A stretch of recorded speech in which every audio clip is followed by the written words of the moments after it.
Thanks for checking out the Brad and John Show podcast. This segment of the show is brought to you by John Combest's book, Stalking, Harassment, Internet Trolling, A Guide to Recovering and Rebuilding After Online Attacks. It's a great reference if you've ever been the unfortunate target of a social media attack. It's available on Amazon. Just search John Combest. That's C-O-M-B-E-S-T, John Combest, and the book will show up in your search results. Now it's time for another segment of the Brad and John Show. Can you handle it? I'm Egbert, the owner of this station. Check out my website at egbert.com. That's E-G-G-B-U-R-T, egbert.com. Now it's back to Brad and John. Check out their website at bjshow.co. The BJ Show? Come on, guys. Anyway, here's B and J. And by the way, don't forget bjshow.video, bjshow.video, which will take you directly to our YouTube channel where you can listen to all the shows we got up there. We put them up, by the way, John, on Audible here. I had to duck out here yesterday early.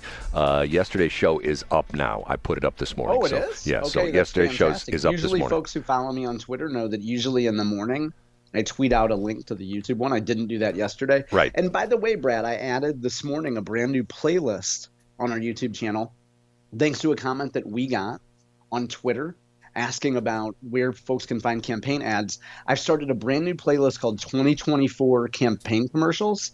And the very first one we added is Bill Eigel's governor campaign called Get Bent.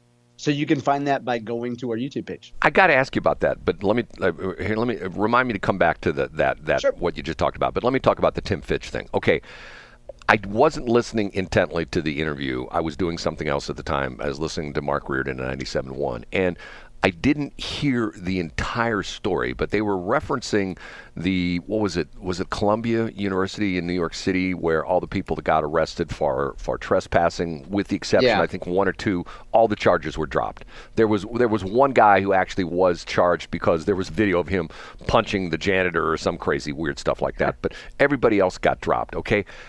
Has the Washington University charges been dropped? Or were they talking about this hypothetically? Because here's what Tim Fitch said.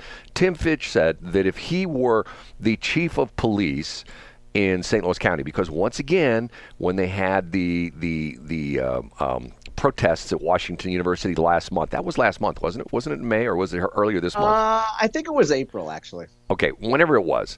When they went in there, and remember the professor from SIU who claimed he was manhandled by the police and the whole bit. Okay.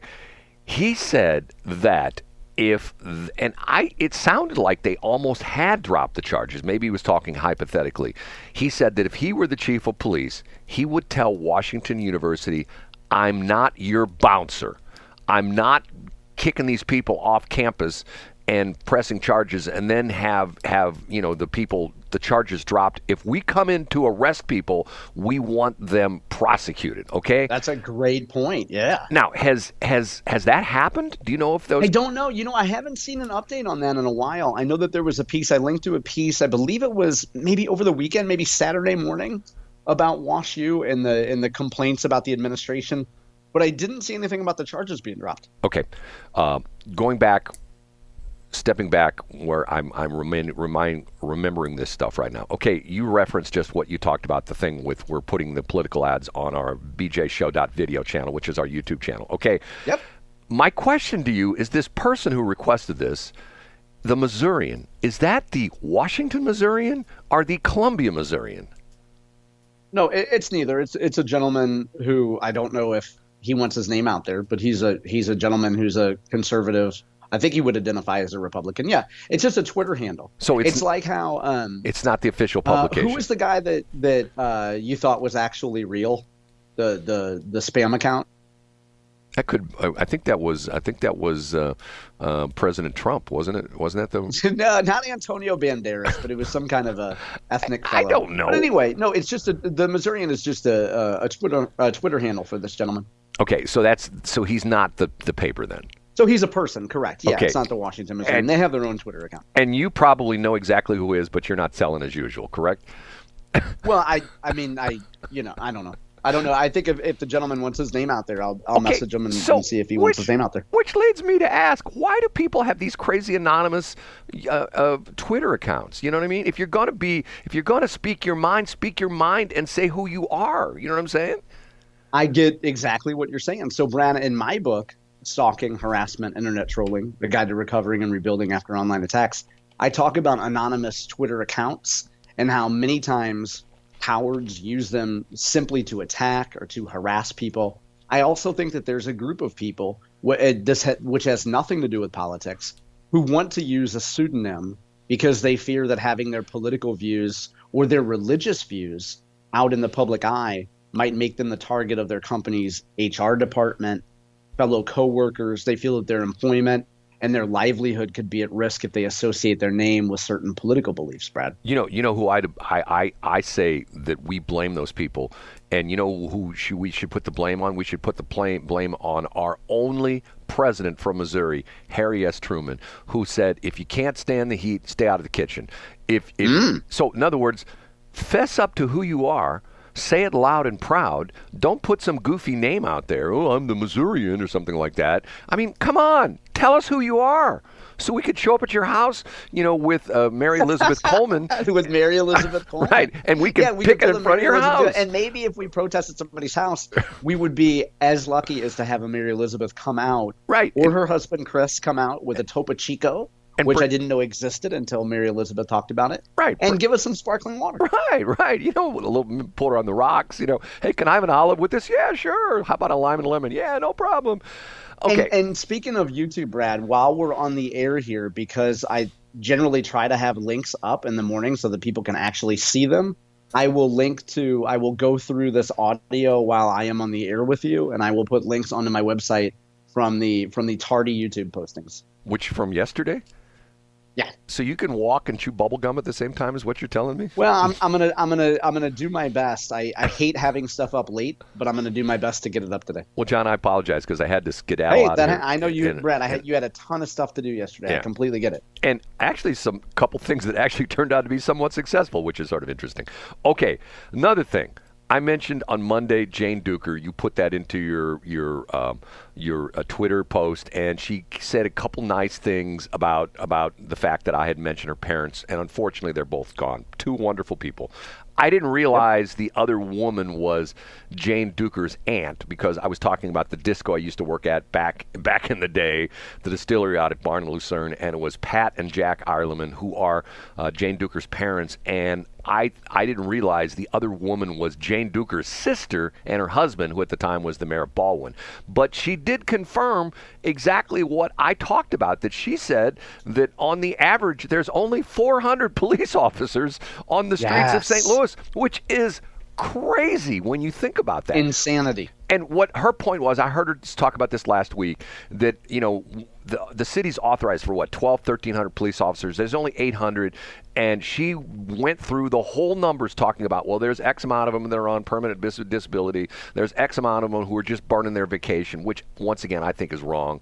I think, you lose it, use it or lose it. I've never had, it always bothers me when I see these public officials or these school teachers retire and well, I'm going to retire in a year and a half, but I'm not working for the next year and a half because I'm using all my sick time. Okay, once again, go to corporate America. You get 2 weeks vacation. If you don't use it by the end of the year, guess what? On January 1st of this next year, you have 0 vacation. You start out with back to square one again, okay? And the other crazy thing, talking about that was, I heard another talk show guy saying, in Europe, those people get 29 days of vacation every year, okay?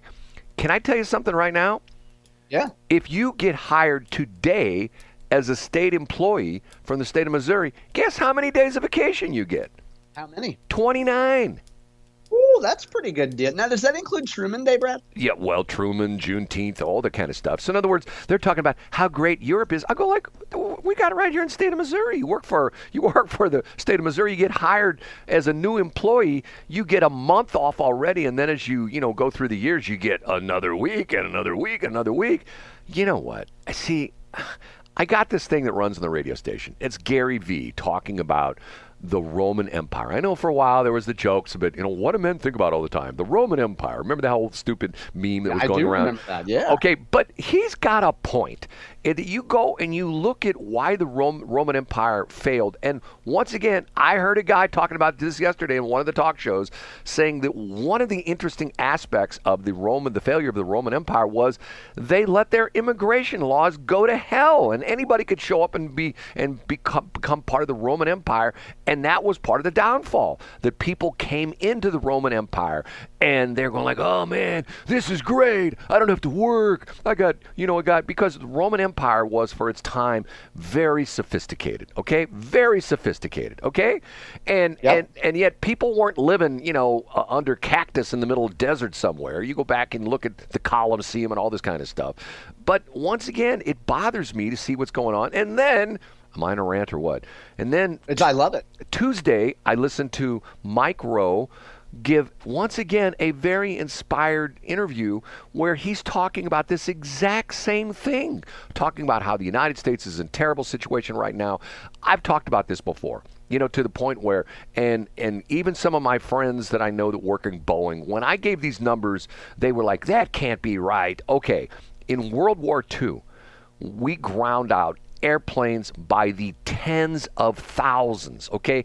Tens of thousands. There were airplanes like, for example, I put this up on Wikipedia, the P-51 Mustang, which is probably one of the most heralded fighters of World War II, which didn't come out late in the war, which is sort of interesting because, the history of the P-51, it was originally built in the United States by, I think, North American Aircraft, NAA, and the Americans didn't want it. It ended up in England, and England used it, and then the Americans go, oh, that's a pretty nice plane. Okay, guess how many P-51s were manufactured in the course of like 3 or 4 years, okay? Take a guess.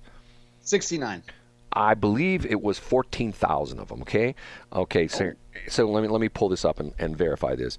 And then I will give you the interesting part of this is P-51, North American P-51 Mustang, okay? Number built, where's statistics on it? I can't find it. I'll look at, maybe I'll get out at the next break. But the point I'm trying to make is specifications, P-51, notable appearances, media scale replicas. Okay, if you go to Wikipedia, so let's say that's one aircraft. I know there's 5 figures. There's at least 10,000. Then if you go to the F-15 made right up in North County, the F-15, McDonnell Douglas F-15, okay?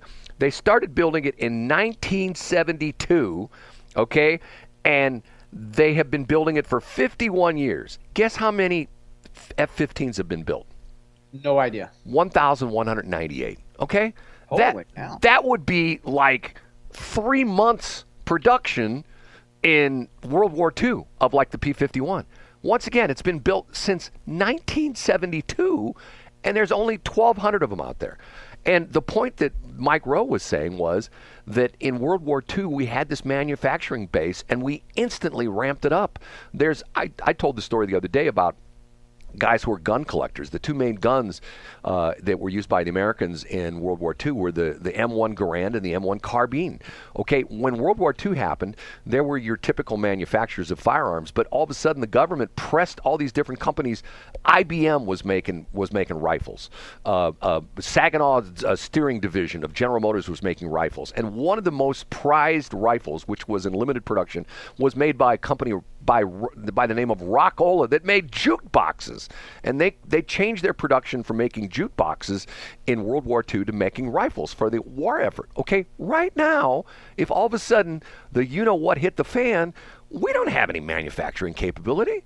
And the interesting thing about it is, watch modern society. Watch people talk about the fact, like, what do the teachers want? They only want to work 4 days a week.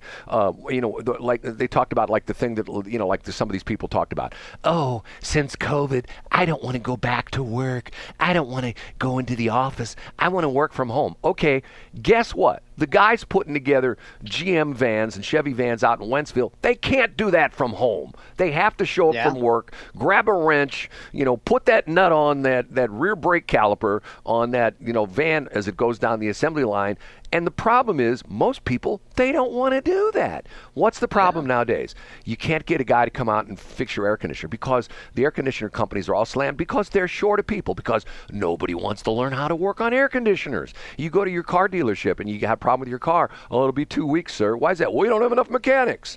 Because everybody wants to sit at home, smoke dope, play video games, and watch television. Okay, John, I feel much better.